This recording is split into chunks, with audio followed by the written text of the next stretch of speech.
little uns have been up to their old tricks again. Jill looked white as a sheet when he looked at her.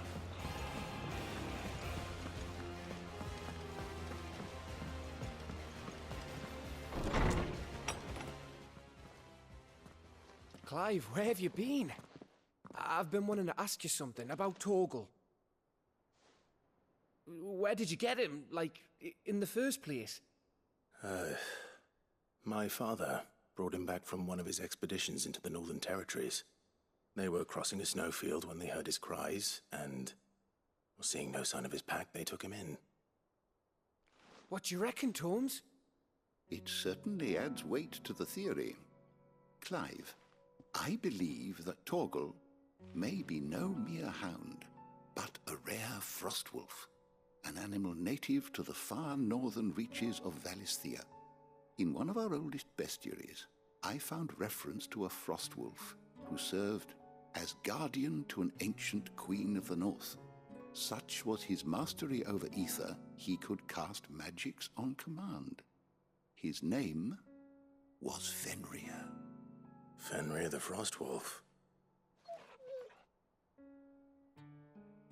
Now, the annals do not state it explicitly, but I have reason to believe this queen was a dominant of Shiva, a girl from the Northern Territories and her faithful hound. One awakens as the dominant of Shiva, and the other... You're saying that Jill granted Torgal his powers? What? Just like Fenrir. People called him my hound, but Torgal and Jill were inseparable. He grew up as a faithful companion to the dominant of Shiva, and years later, his powers awakened, just when his master needed him the most. You're right. If it weren't for Torgal blasting those bastards to Kingdom Come, Jill would have been for it. Quite. Though Torgal's power is his own, his latent birthright as a Frostwolf. It had only to be unlocked. Oh, get you, Torgal. You're an even finer hound than we thought. And regarding your original concern, you need not fear for Torgal's health. Why, the beast has the appetite of a behemoth. Just this very morn, I found him with his nose buried in my nuts. There you are! I've been looking everywhere for you. Bernard's here. I need you to introduce us so we can get to work. I shall be a moment.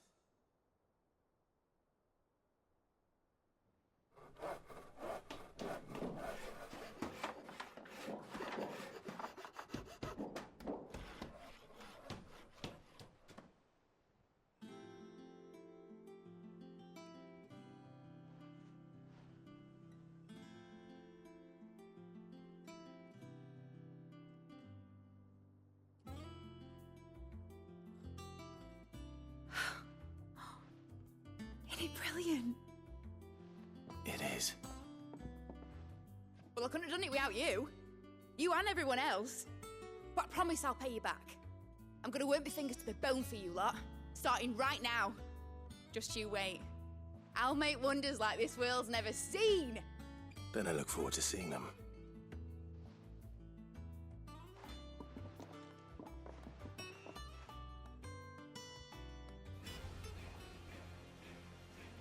Now that that's settled, I wonder if Vivian's made any progress tracking down Kupka.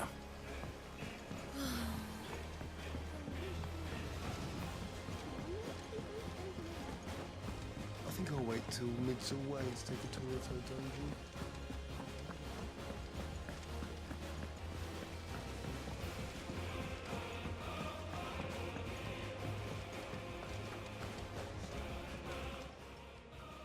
Oh, I wasn't expecting you back so soon.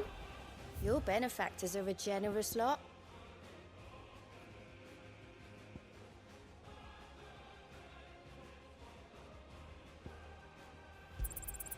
All yours.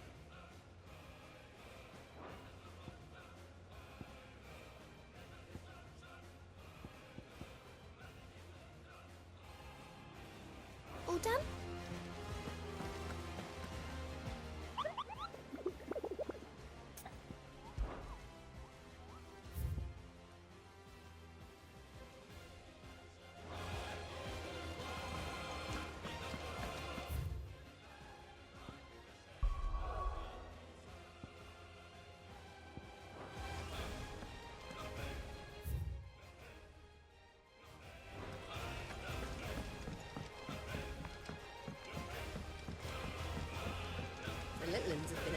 It's just one thing after another around here. Lid's moved into the storeroom. What do you reckon Lid's going to make next? Is it business or pleasure?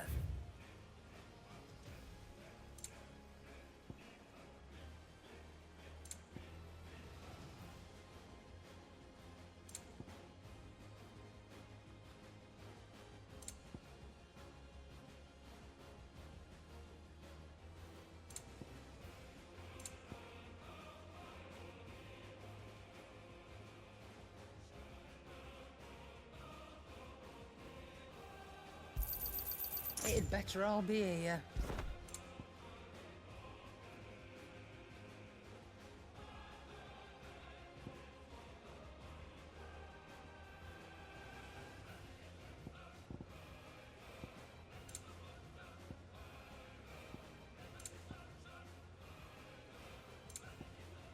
Is that all?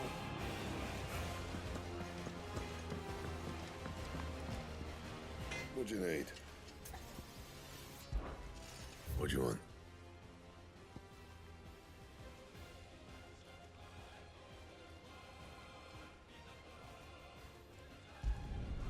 It'd last you a good while.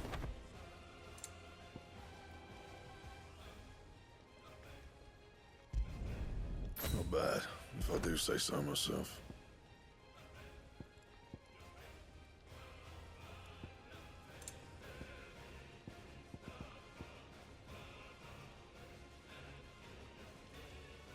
And how am I meant to do that then?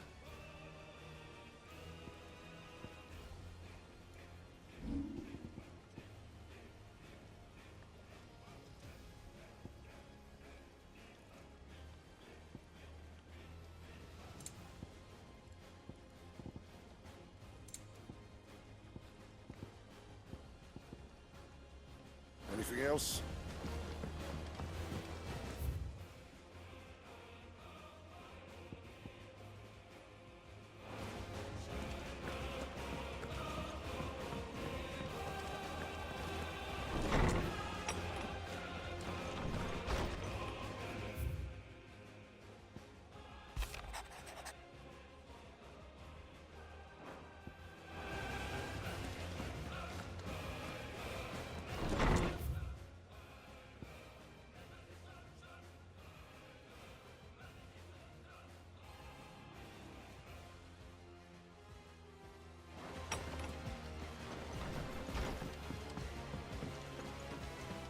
It's all right.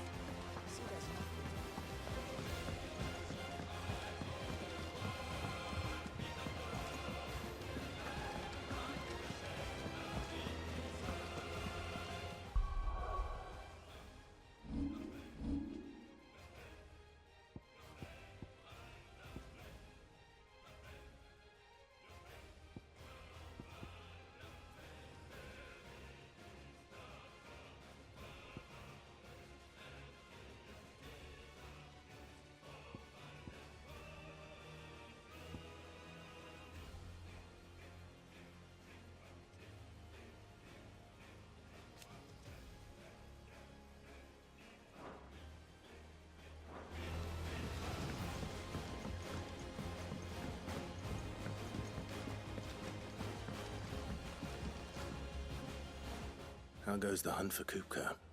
Largely in circles. We have myriad sightings of strange soldiers in unexpected places, but nothing definitive as yet. If only we knew for certain by what route he left Rosalith. Well, keep at it. If anyone can piece this puzzle together, it's you. And I'm willing to wait as long as it takes.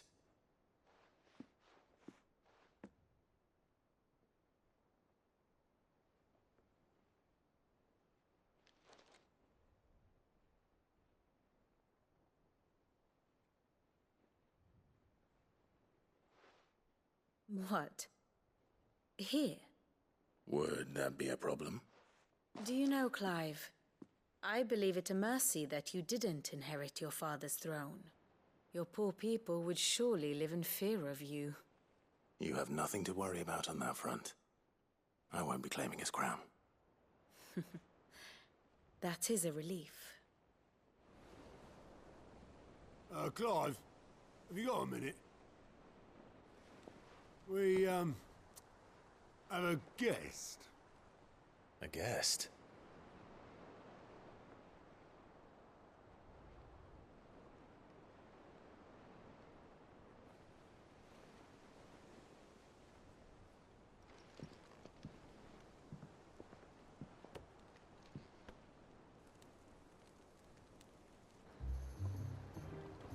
For your trouble. It was a pleasure, in hindsight. Uncle Byron? Clive, my boy! Tap a cask and stoke the ovens for your favourite uncle is here!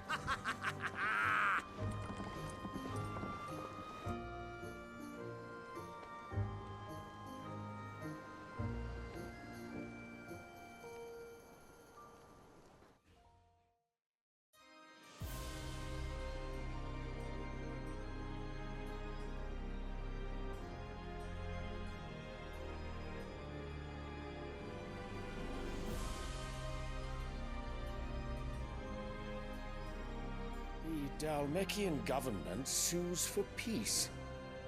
How shall we respond? If they're willing to accept their fault in the matter, I see no reason to refuse them. Still, we must insist on substantial reparations.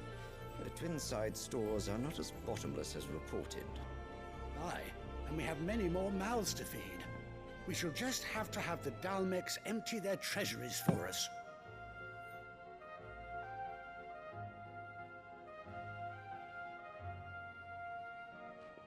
Of course, none of this would have been possible without your timely intervention, Prince Olivier. Indeed, I doubt any of us would have had the courage to trade words with the mighty Titan, nor less the wit to win him over. The Empire owes you a great debt. May the blessing of the crystals go with you, Your Highness. May the blessing of the crystals go with you. Very good.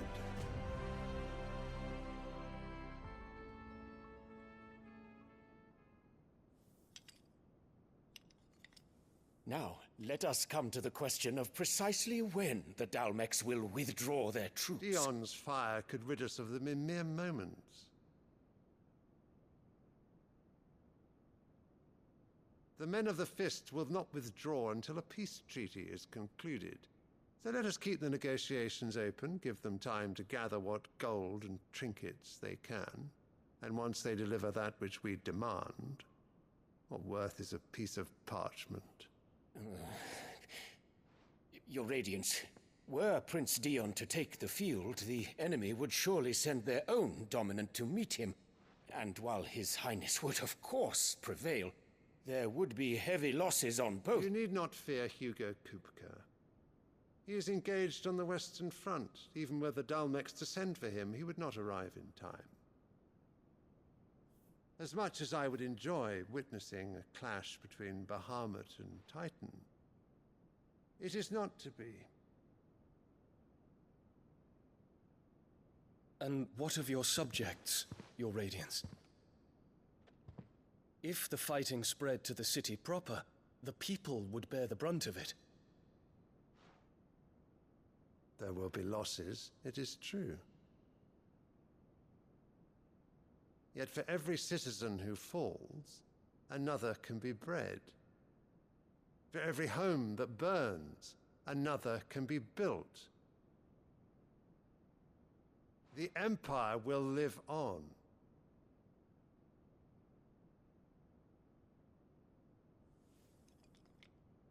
Dion? Yes, sire.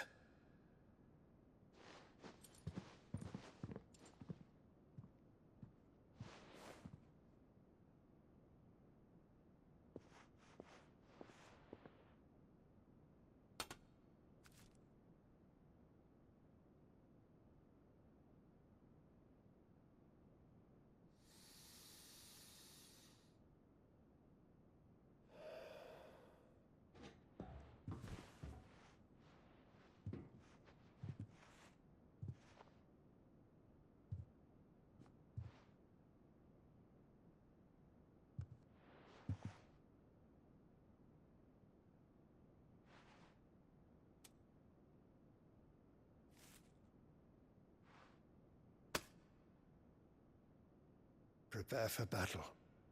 But sire... Do not make me repeat myself. Return to your camp and await my orders.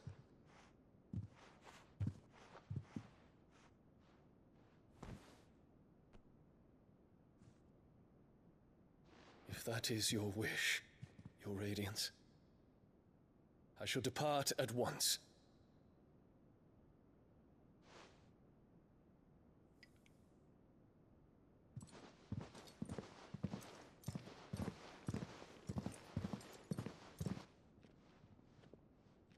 May Gregor forgive you.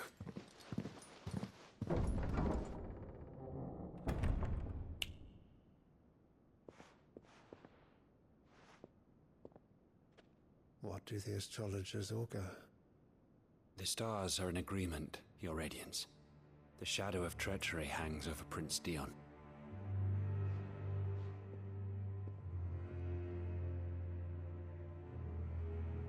So Annabella's tales were true. You disappoint me, Dion.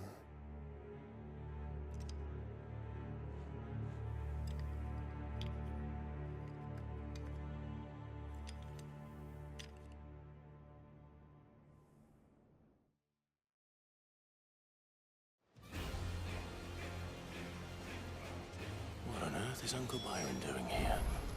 Only one way to find out.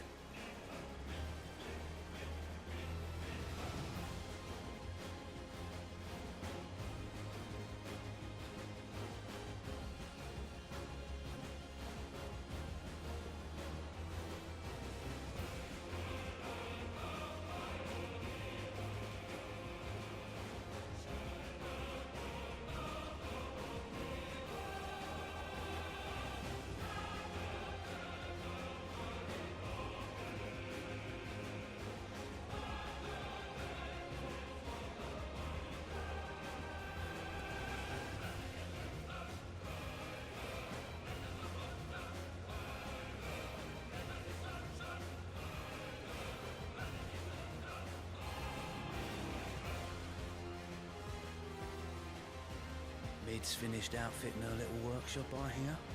With a little help from Cid, of course. Of course. Our new leader's no better at resisting her wheedling than the old one would.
Mid's finished outfitting her little workshop, I hear. With a little help from Cid, of course. Of course.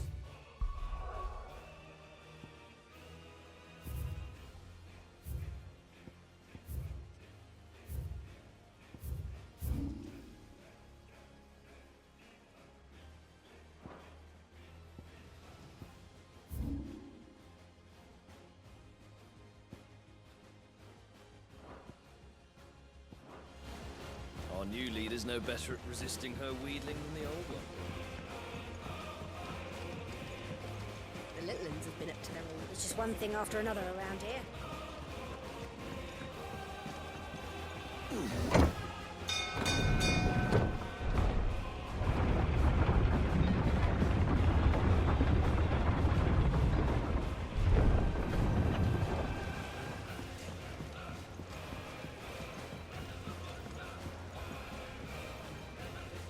Ah, my dear nephew. How I've missed you. How did you find this place, Uncle? Through the good offices of young Sir Wade. He really is the most helpful fellow. As are you, I hear. The Guardians and those they freed tell the most outlandish tales of your heroics in Rosalith. Which is why I came, to learn the full truth of the matter. Sort the fact from the fiction, so to speak. You were working with the Guardians of the Flame to evacuate the people of Rosalith to Port Isolde. I was, aye. Then I have questions for you. Please, come inside, Uncle. Gladly. You there? There are 2,000 gold talents in those chests. See that they're added to my nephew's coffers, would you? 2,000?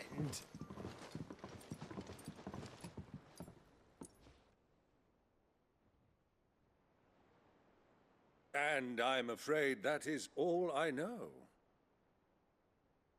A fleet sailing south past Port Isolde. Most intriguing. Forgive me for not being able to tell you more. I hadn't the faintest idea Kupka withdrew wounded from Rosalith. Still less that my own nephew dealt the decisive blow. What do you think, Vivian? I think, with this news of the Dhalmekian fleet and recent reports of the Royalists' movements, that the final piece of the puzzle has fallen into place. Come here and I'll show you.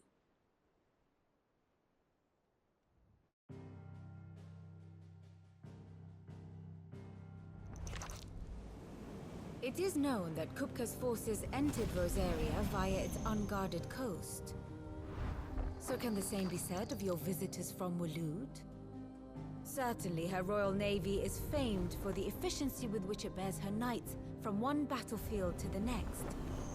And in the Einherjar, or Black Galleon, she boasts a vessel nigh as swift and every bit as feared as the kingdom's legendary cavalry. A fitting flagship for a land apart, her naval presence being crucial to her ambitions beyond Ash. Yes, it seems safe to assume that the Royalists did indeed enter Rosaria from the sea. So then, had you a vested interest in Titan's survival, whither would you take him?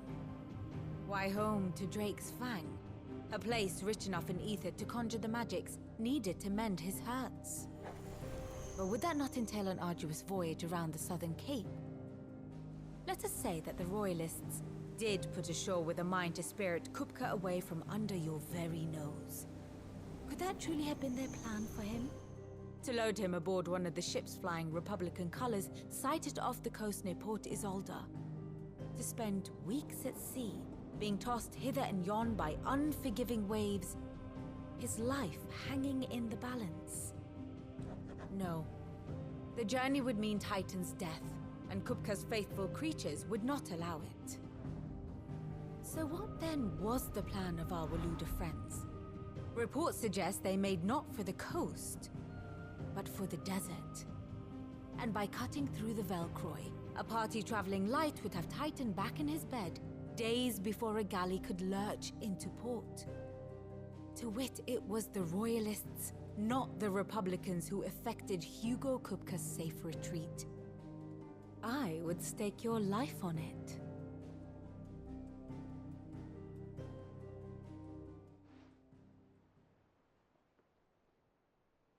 So it was the Waloeders who spirited the wretch away.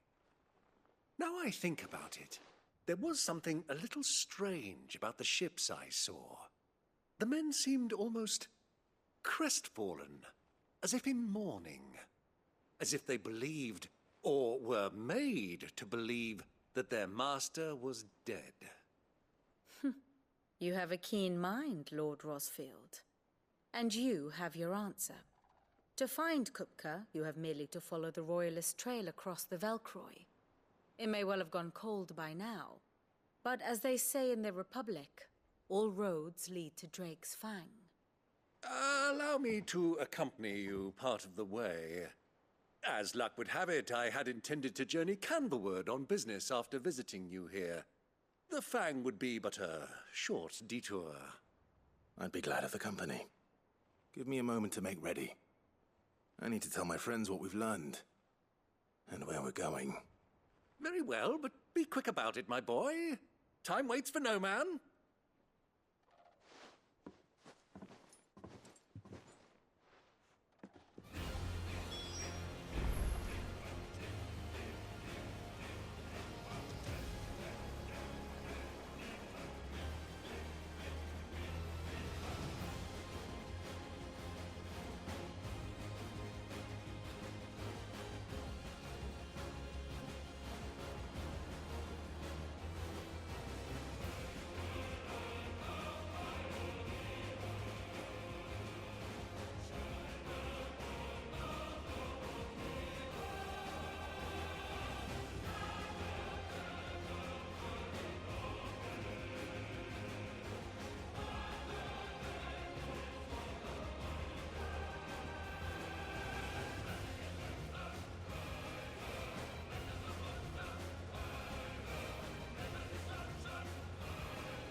Otto. Kupka's at Drake's Fang. I'll be leaving before sunset. You're not going in there alone, are you? Don't worry. I'm not going there to destroy the Mother Crystal. All I'm after is Kupka's head. I won't risk any more than I have to. I promise. The Lanza and the Fang are all Kupka's personal fiefdom. You have any trouble on the way, you ask for Rosina Dalamil. Some call her the Desert Hare. Who is she? An old associate of Sid's, and only Sid's. All I know is the name, and that they used to meet at the Dalamil Inn. We've heard nothing from her since he died. But I'm thinking maybe the new Sid might be able to bring her back into the fold. Thanks. I'll keep that in mind. So, what about your uncle? I mean, he's welcome to stay, but... Don't look so worried. He'll be coming with me. Thank fuck for that. Gav, Otto, I'm leaving you two in charge. You can count on us.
All right, Uncle. I'm ready to depart. Shall we? We shall. Come, let us away to adventure.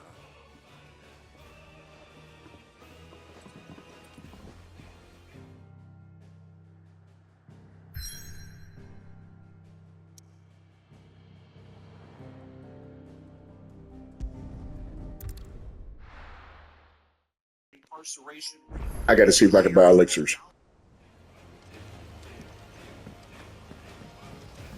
Who's this blue?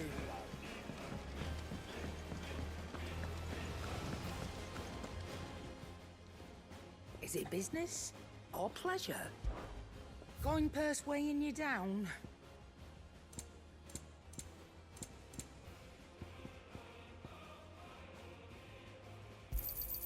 You'll not find a better price than that. It'd better all be here. Is that all?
I was a young man when last I walked this path.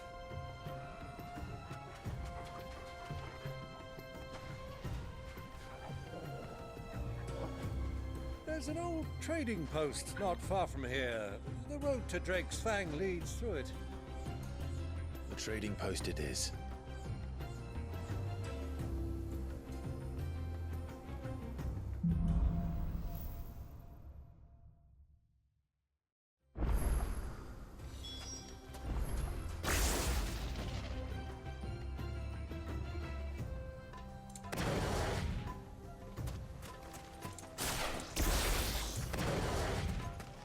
Our destination lies over that dune, beyond the ruins. Mark them well, Clive. It's all too easy to lose one's bearings in the sand.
Many years ago, when you were just a boy, you and I rode this way together, accompanying your father on a scouting expedition to Great Spang.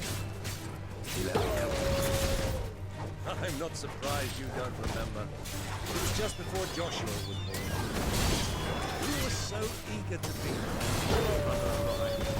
You whipped your chocobo too hard on the journey home and fell from the saddle. I shall never forget how Elwyn must have used a sat in the sand, bawling like a baby.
Good girl. Faster!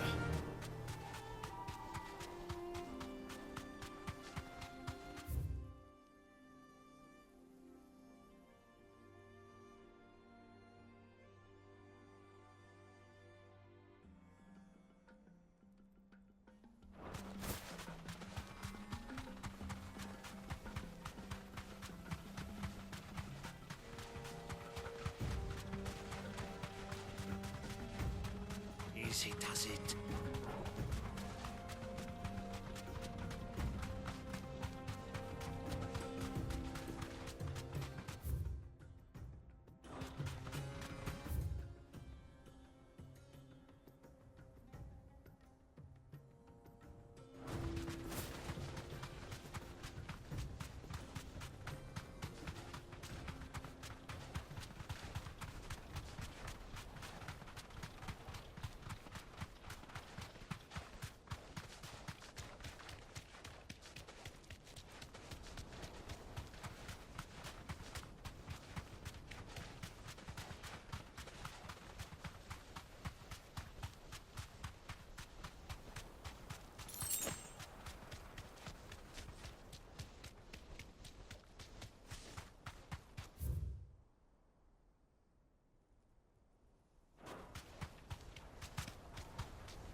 No need to ride from here.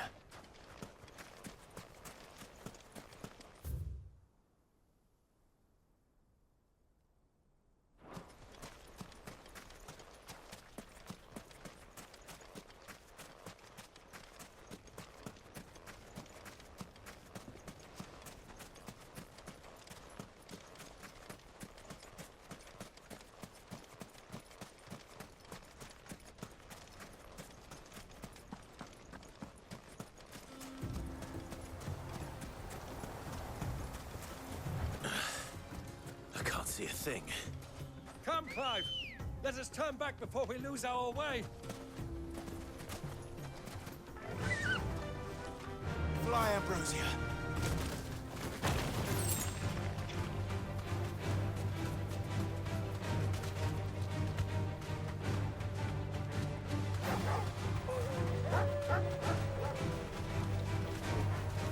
Straight home now.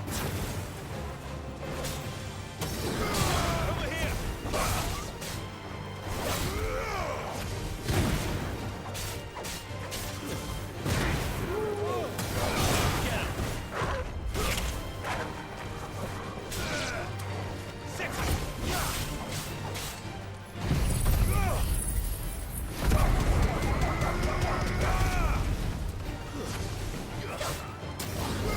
This one. Get him.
This one.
It's the same as the one back at the hideaway.